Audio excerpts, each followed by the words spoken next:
In a quiet village nestled at the edge of the Vindhya hills in India, there lived 4 brothers: Raghav, Manav, Suresh, and the youngest, Arav.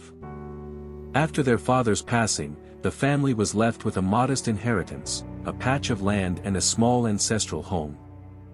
The brothers gathered and decided to divide their father's property equally. There remained, however, the question of who would care for their aged mother. After some discussion, they agreed she would stay with each brother for 1 month on a rotating basis. It seemed fair, but Arav, the youngest, had misgivings. Arav, 28, was known in the village not for riches but for his deep compassion. His heart ached at the thought of their frail mother being passed around like a burden. He feared his brothers, preoccupied with their farms and families, might not give her the affection and care she deserved. One evening, as the brothers sat under a neem tree discussing repairs to the house, Arav spoke. "Brothers," he began gently, "I have a proposal. If you agree, please consider it seriously." The others leaned in with curiosity. "Let me take care of our mother for the rest of her days," Arav said. "In return, I will forego my share of the land and the house." At first, the brothers stared at him in silence. Then they exchanged glances, suppressing smiles. To them, it seemed Arav was making a foolish trade. They eagerly agreed, believing they had made a profitable deal, gaining more land and 1 less responsibility. Arav moved with his mother and his wife, Meera, into a small hut on the village's edge. Life was simple and hard. There was no land to cultivate, no wealth to fall back on, but Arav never complained. He served his mother with devotion, cooking, washing her clothes, reading to her in the evenings, and sitting by her side through illness and silence. Years passed.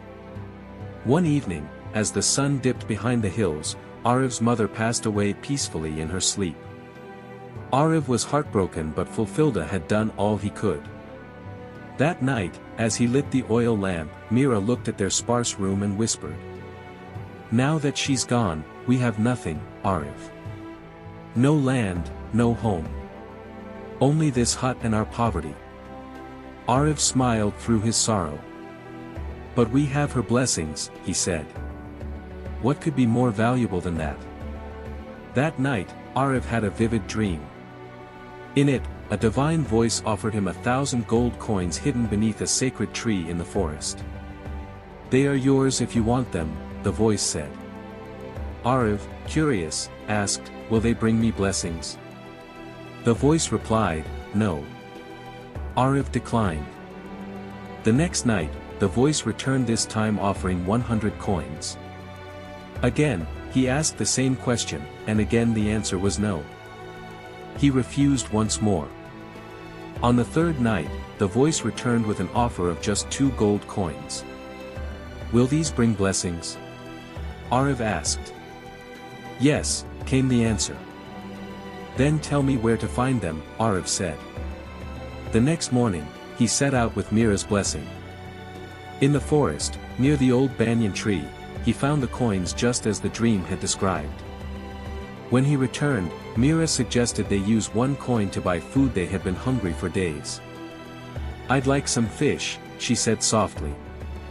Arav went to the market and bought a fresh, plump fish with the coin. He returned, and Meera began preparing the fish for dinner. But as she sliced open the fish, her knife hit something hard. Inside were 2 luminous pearls. They were astonished. Arav, carrying 1 pearl, journeyed to the city to find out its value. The jeweler stared in disbelief. "This is no ordinary pearl," he said. "Take it to the king.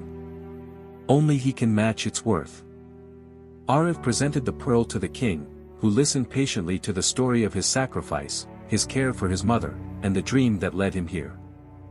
"Such devotion deserves honor," the king declared. "Bring me the second pearl, and I will reward you accordingly."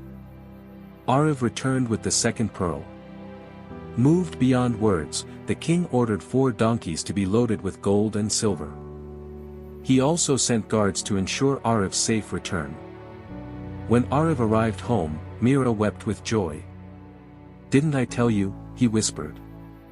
"This is the blessing of serving my mother." Arif's story spread across villages, told in marketplaces and temples. It reminded people of a truth long forgotten, that the pure love of a parent, and the sincere service to them, can transform even the poorest lives. Arif's gift wasn't just the gold, it was the peace, the blessings, the dream answered. He had given up material gain for love, and in return, he received both love and abundance.